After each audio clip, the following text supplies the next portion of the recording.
পাশে মানুষের সাথে আমরা আছি এই বাংলাতে। আপনারা দেখছেন সংবাদ শিরোনাম। দেখলেন তো অনেক কিছু, এবার দেখুন নতুন কিছু। মোদী মন্ত্রিসভার সবচেয়ে ধনী ও দরিদ্রতম সদস্য কারা জানেন? আজকের এই প্রতিবেদন এই নিয়েই। একদিকে যেখানে মোদীর মন্ত্রিসভায় রয়েছে চন্দ্রশেখর পেম্মাসানির মতো ধনীতম ব্যক্তি, তেমনি রয়েছে আর্থিকভাবে পিছিয়ে থাকা মন্ত্রীও, খাতায় কলমে যার সম্পত্তির পরিমাণ সবচেয়ে কম। রবিবার সন্ধ্যায় রাষ্ট্রপতি ভবনে প্রধানমন্ত্রী মোদী সহ ৭২ জন সাংসদ রাষ্ট্রপতি ভবনে মন্ত্রী হিসেবে শপথ নেন। তাদের মধ্যে ৩০ জন পূর্ণমন্ত্রী। মোদীর মন্ত্রিসভা ঘোষণা হয়ে গিয়েছে ইতিমধ্যেই। কার কাঁধে যাচ্ছে কোন দলের দায়িত্ব তাও এদিন স্পষ্ট হয়ে গিয়েছে। লোকসভা ভোটে জিতলেও এবার একক সংখ্যাগরিষ্ঠতা পায়নি বিজেপি। ফলে সরকার গঠন করার জন্য এনডিএ জোটের শরিকদের ওপর বেশি ভরসা করতে হয়েছে গেরুয়া শিবিরকে, যে কারণে তাদের দাবি দেওয়া চাহিদা মেনেই মন্ত্রিসভা সাজাতে হয়েছে বিজেপিকে। তবে মোদীর মন্ত্রিসভার সবচেয়ে ধনীতম সাংসদের পরিচয় জানলে চমকে উঠতেই হয়।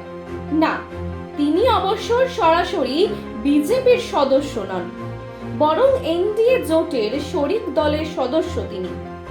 এবারের লোকসভা ভোটের পর সরকার গড়ার বিষয়ে কিং মেকারের জায়গায় ছিল অন্ধ্রপ্রদেশের তেলেগু দেশম পার্টি, এনডিএর অন্যতম শরিক দল তারা।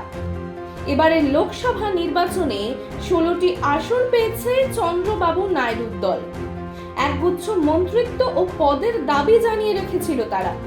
তবে মোদীর মন্ত্রিসভায় জায়গা পেয়েছেন টিডিপির মাত্র ২ নেতা।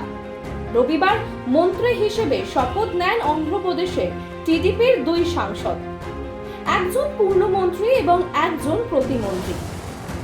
টিডিপি নেতাকে রামমোহন নাইডু মন্ত্রী হয়েছেন তৃতীয় মোদী সরকারের মন্ত্রিসভায়, অন্যজন হয়েছেন প্রতিমন্ত্রী। রবিবার প্রতিমন্ত্রী হিসেবে শপথ নেন চন্দ্রশেখর পেম্মাসানি। চন্দ্রশেখরই এখন চর্চার কেন্দ্রে। এবারে অন্ধ্রপ্রদেশের গুন্টুর লোকসভা কেন্দ্র থেকে টিডিপির টিকিটে লড়েছিলেন চন্দ্রশেখর। তিনি প্রায় ৩.৫ লাখ ভোটে হারিয়েছেন জগমোহন রেড্ডির দল ওয়াইএসআরসিপির প্রার্থী কিলারি ভেঙ্কটা রোয়াইয়াকে। কিন্তু কেন তাকে নিয়ে এত আলোচনা? কারণ মোদী মন্ত্রিসভার ধনীতম সাংসদ ও সদস্য তিনি। গুন্টুরেরই বাসিন্দা চন্দ্রশেখর। সেখানকার বুড়িপালেম গ্রামে জন্মগ্রহণ করেন তিনি। ৪৮ বছর বয়সী এই রাজনীতিবিদ পেশায় চিকিৎসক। ওসমানিয়া বিশ্ববিদ্যালয় থেকে এমবিবিএস পাশ করেন চন্দ্রশেখর।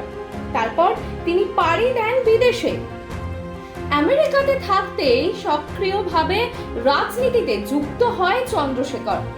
তার পরিবার বরাবরই চন্দ্রবাবু নাইডুর দলের সমর্থক। টিডিপি এনআইআর সেলের সক্রিয় সদস্য ছিলেন তিনি। আমেরিকায় থাকতেই বিভিন্ন দলীয় অনুষ্ঠান আয়োজন করতেন চন্দ্রশেখর।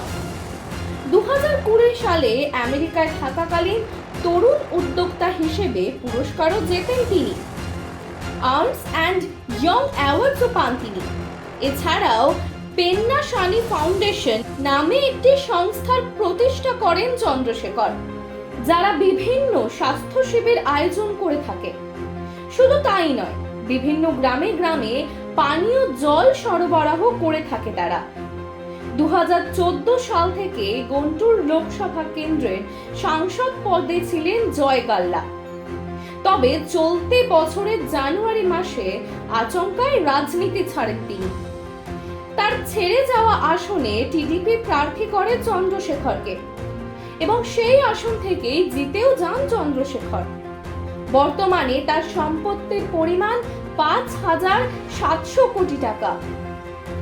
ভোটাধিকার সংস্থা অ্যাসোসিয়েশন অফ ডেমোক্রেটিক রিফর্মার্স বা এনডিআর এর দেওয়া তথ্য অনুযায়ী চন্দ্রশেখরই দেশের ধনীতম মন্ত্রী। এডিআর এর তথ্য অনুযায়ী 2024 সালের লোকসভা নির্বাচনে 8,360 জন প্রার্থী হয়েছিলেন।